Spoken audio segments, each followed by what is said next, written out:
This video will show you what to expect on the hike to Havasupai Falls mile by mile.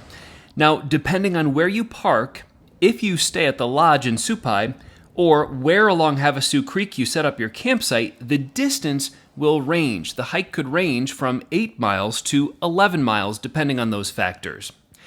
This is the Hualapai Hilltop parking area. There's a main lot and then a lot of roadside parking. You might have to park about half a mile or more away from the trailhead. You'll find vaulted toilets, basically outhouses, and a small ranger office at the hilltop which may or may not be staffed. This is where you'll leave your bags if you've hired a mule to take them in. Mile 1 begins with this beautiful view of the canyon below. That's where you're heading, down a lengthy set of switchbacks. The trail is clearly marked here down sets of rock steps. You probably will not enjoy this part when it's the last leg of your hike back up to the top of the hilltop a few days later. Mile 2, you'll still be on the downward slope into the canyon. Miles 3 and 4, things level out along the canyon floor, and the trail branches off every once in a while, giving you the opportunity to walk over crushed rock or more sandy areas through some desert brush and cacti. All trails here go to the same place, and the rock formations around you are beautiful.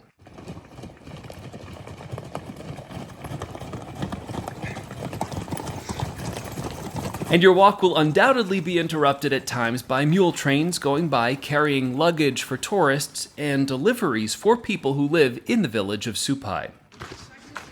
Mile 5, you'll see the flat trail turn into a series of small inclines and declines, and you'll find shady spots here under trees or in rock coves, helpful to take cover from the sun if needed. Mile 6, you'll see a spring coming out of the rocks. It's not very inviting in the summer. During cooler parts of the year, if you have the right kind of filter, you could drink out of this if you need to, but try to hold off for Havasu Creek in another mile. Just about 6.5 miles in, you'll reach the Welcome to Supai sign. It's a sign that you're making good progress, but still a couple miles to go.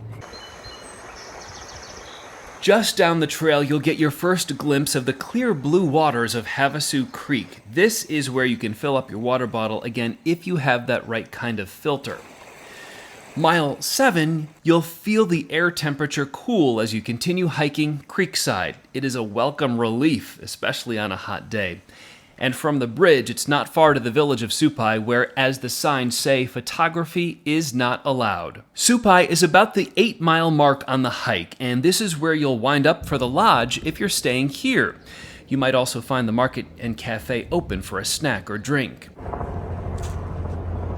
And from the village of Supai, it's another 2 miles down to the campground.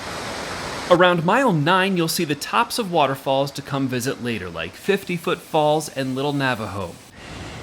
At mile 10, you'll be at Havasu Falls, which marks the start of the Havasupai campground. The campsites are spread out along a mile of Havasu Creek, so after that lengthy hike, it's time to set up your tent and rest your feet. In general, the whole hike will take 4 to 6 hours, depending on how quickly your group moves and how many breaks you take.